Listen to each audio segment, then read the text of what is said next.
Hello, and welcome to Day by Day True Crime Stories, the podcast where we explore a different crime or justice milestone from this day in history.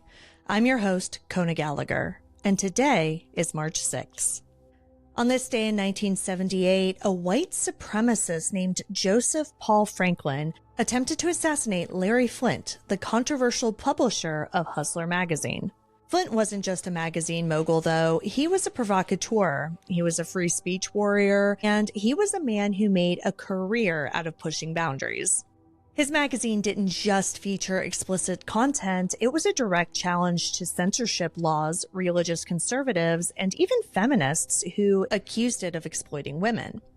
Flynt made a lot of enemies over the years, but one of them didn't just want to shut him down. They wanted him dead. But the man who pulled the trigger wasn't a politician or a moral crusader. He was a white supremacist serial killer who was angry over Hustler's publication of interracial pornography. Today, we'll explore what led up to the attack, how it happened, and the lasting impact that it had, not just on Flynt, but on the fight for free speech in America. Let's get started.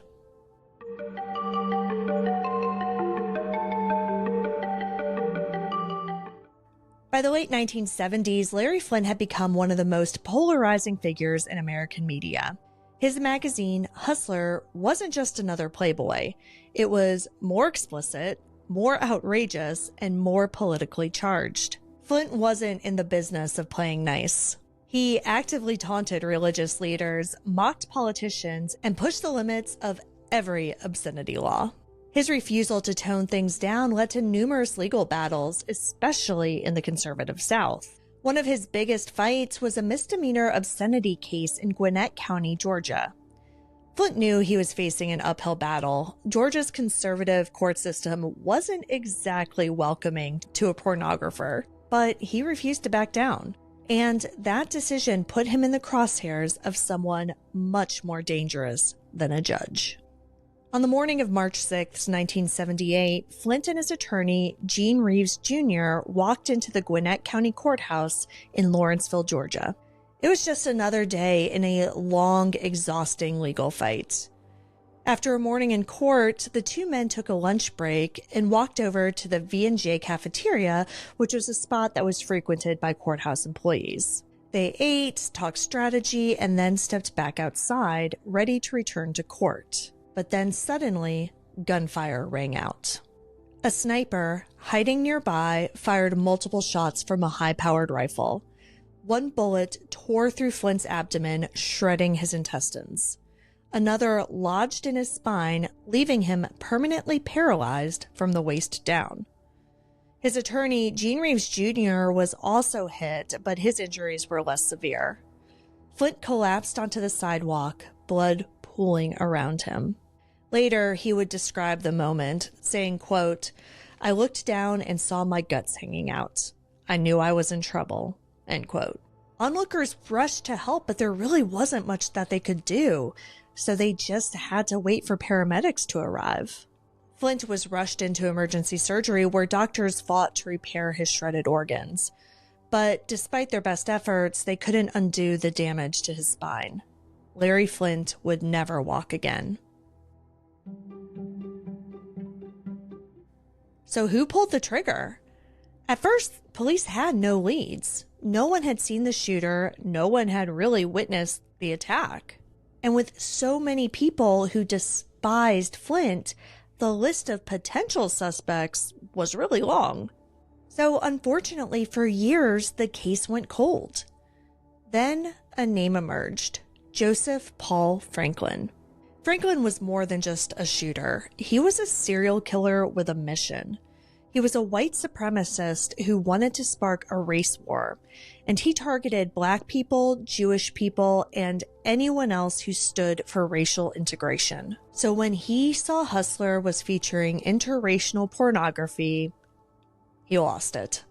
Years later, when Franklin was in prison for other crimes, he confessed. He said, quote, "I saw that interracial couple having sex. It just made me sick. I threw the magazine down and thought, I'm going to kill that guy." End quote. Franklin wasn't just talk. By the time of his arrest, he had murdered at least 20 people in racially motivated attacks.